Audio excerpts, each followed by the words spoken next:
Voiced. The second part is going to be mostly about the 2 and 5 cards, Soul Sign, Ghostly Wheel of Pain, and Speed, Secret of Life and Death, or more commonly known, the clones. I will also talk about other pressure related stuff, but I will be focusing on those 2. With that said, I think we can start now.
With the last string I've shown you, we are now opening the second part of this video. As you can hear, I'm also explaining things to you with my voice, so we're definitely going for the advanced stuff. Okay, let me just officially open it, and we can start.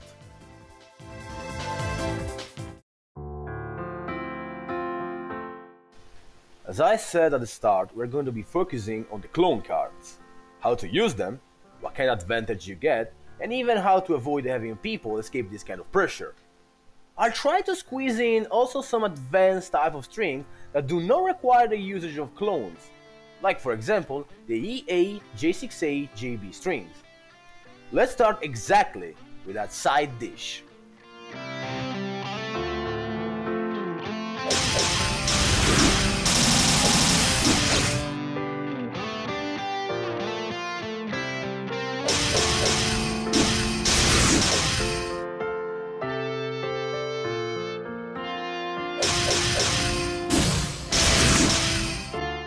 All the strings you've seen use the JB mechanic that has to be used from IAJ6A.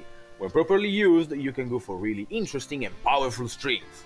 Let me go back and explain all of them properly so you can understand what I mean.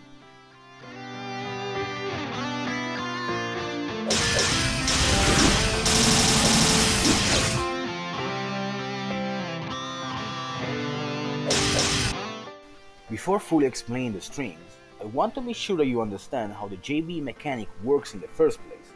So let me go at it piece by piece. First, you hit with a IAJ6A, obviously. Then, you immediately cancel into JB, either J2B or J5B, it doesn't matter. You are now in a sort of stance that makes cancelling into grounded C bullets, skills, and spells from IAJ6A possible. Pick one of them and cancel into it while in the stance, not after or before. If all done correctly, you get your chosen move perfectly buffed on ground. Example of this is a 2C. This makes IAJ6A like a third ground common normal that you can use to cancel from into moves of different kinds. What you have seen as example of the JB mechanic is also the main staple of IAJ6AJB base pressure, what I like to call the soul string. It's a string that took me 5 years to make up, but the end result is something else, so I'm quite satisfied. Obviously, you aren't here to hear my tale of woe, so I'll focus on the string. Thanks to this string, you have access to a true tight 2C setup, instead of having to rely on strings that have gaps. Truth be told, there are gaps when you try to go into medium bind, and the IAJ6A from it might not frame trap if you aren't spaced correctly, but 2C from J6A is actually tight, which will give you the usual strings from the setup, like J2A cancelling, re-jumping, recovering into buttons, or if you're able, you can even hit again 2C from a common normal to repeat the tight setup. It will take time to make this string yours, but if you do so, you'll get rewarded with a really strong speed damaging string that might be a bit high commitment, it's definitely worth it. Said this, on to the next string.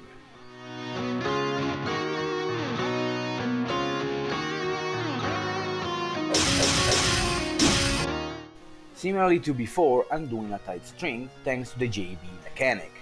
Normally, phosphoric slash is already tight from a common normal, but this cancel won't be possible without the JB cancel. You know, I'm just reinforcing a point. This string works exactly as it would normally, so I'll try to simply explain how to get a perfect buffer skill out of IAJ6AJB. And yes, I'm going to repeat the entire string every single time. So, once you have hit the IAJ6A, instead of doing JB then hitting the skill input, if the move you want to use is the B version, you can simply IAJ6A and then do the B input of that skill and you'll get a perfect cancel. Quite easy, eh?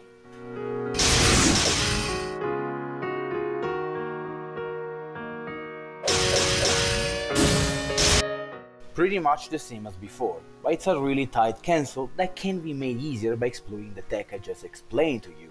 You are forced to do JB, then 236C while you are in the stance. Again, pretty much the same string as before, except you do more damage and it's tight only if you get IAJ6A1 blocked. Which means, once more, that this is a high commitment, high reward kind of string.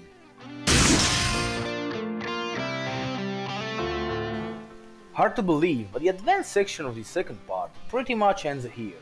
Youmu pressure is mostly made up by those basics we went over already, and the extra advanced stuff is there just to give you that extra push to keep things going in a hard to read manner and to give you more options in case you need them. Let's say that this was a way to give you some reference and material to make up your own pressure.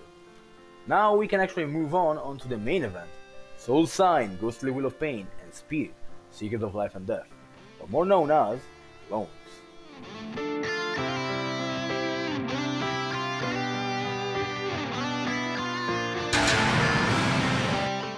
Time to talk about clones.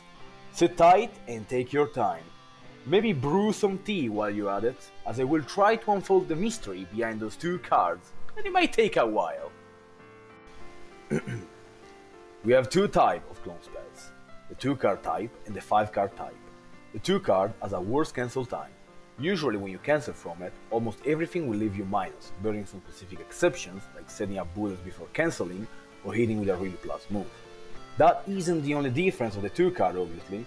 The other main difference is the amount of time the install is going to last, and the 2-card clocks in a total of 4 seconds, 2 seconds per card. The 5-card instead has great, if not the best cancel time possible, making almost everything you cancel from plus, meaning that you can cancel from something like 6SC and then continue pressure like it's normal because you're incredibly plus. The install time is again 2 seconds per card, meaning that the 5-card is a total of 10 seconds of install. Not only that, but after 4 seconds your card meter will reactivate, and you gain meter while in the install state, and because of the clone active, you're going to gain double the meter from your melees. Aside from those specific, yet quite vital details, the two effects are pretty much one and the same, and I guess you might be asking, what is that effect? Well, let me show you an example of this effect, so we don't waste more time listening to me and some background music.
If you noticed, all of the strings are not much variation in the general execution, as well as the kind of options used.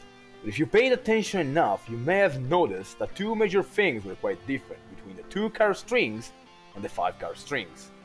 The differences I'm talking about here are related to the start and the end of the string. Let me try to explain.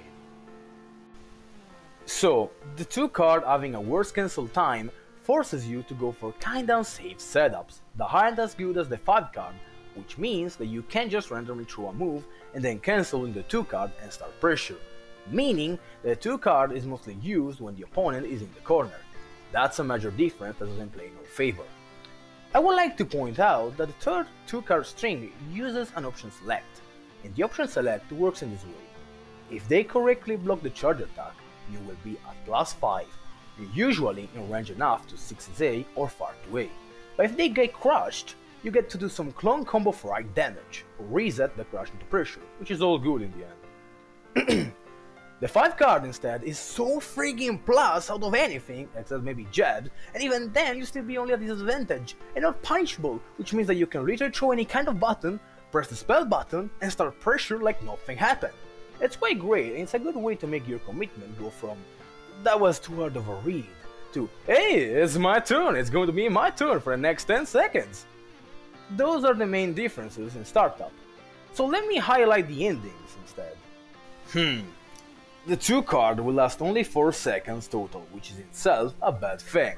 But in a strange turn of events, will actually give you just enough time to set up a basic string into advanced 2C setups of many kinds, which makes the 2 card have a better ending than the 5 card.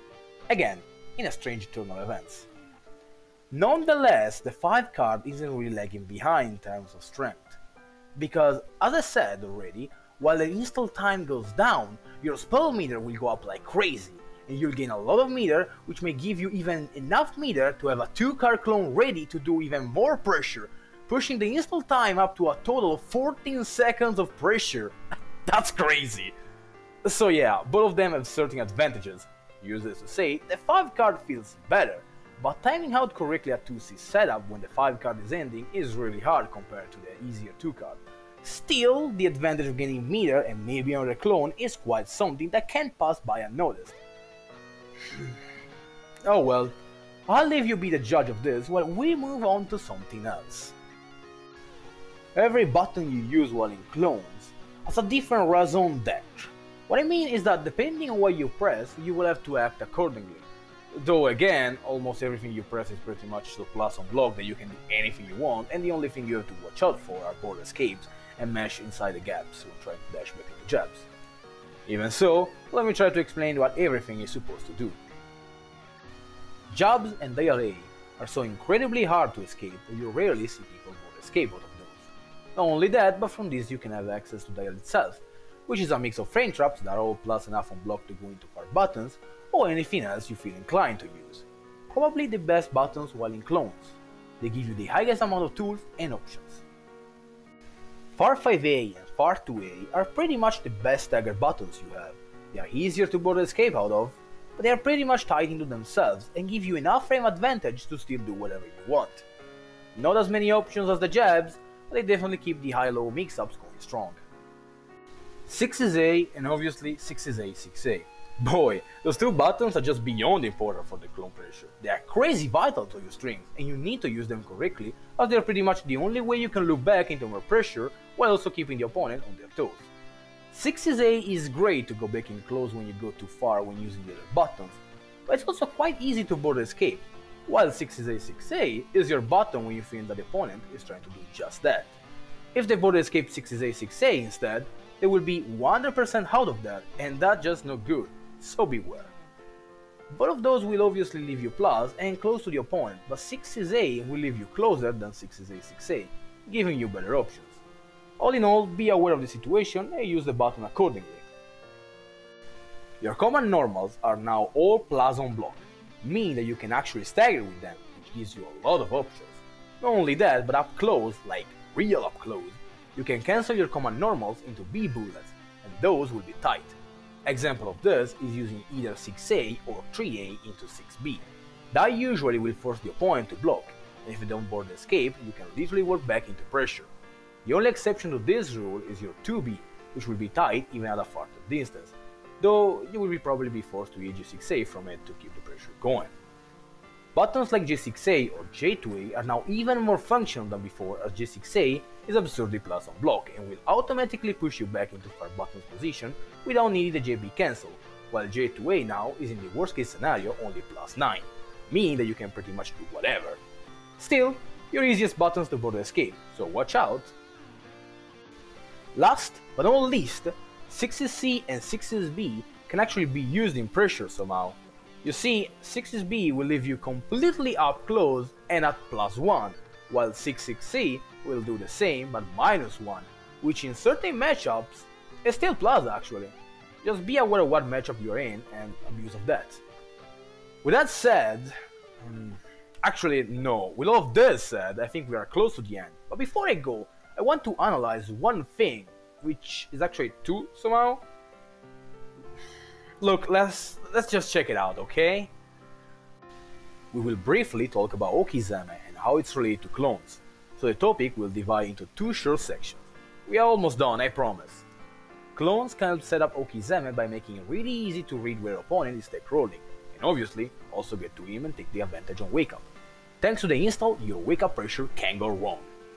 Back rolling and forward rolling can be easily chased by your 2 card, but a neutral wake up is actually harder to take advantage of with a 2 card. It's possible, but it's way harder, and in certain matchups can even be dangerous, so in those cases your 5 card will make the neutral Okizeme not only 100% your advantage, but obviously also easier to react to and punish or take advantage of. Pretty simple, no? Now, about the other way of doing Okizeme. You have an active hitbox that will hit 12 frames after your original move, usually more than enough frames to either completely recover or almost do that, and with such an advantage you can set up really interesting melee situations that will be either really hard to block or straight up impossible, at least for a human trying to actively react. You see, if you do Okizeme on the opponent, but with your own attack on purpose, just enough that your clone will hit instead by herself, you will have enough time to throw another button at different height. An easy example is doing a midi J5A and then 1A. That is pretty much impossible to react to. Obviously you have other variants that use the same logic. Just throw your attack so the clone hits alone and then throw another attack of different height. It's super simple, yet quite strong. If done correctly, what you're executing is called IRB, or more simply Un-RightBlockable. I will call it unblockable, that's technically wrong, so it gets a strange name. I don't even know.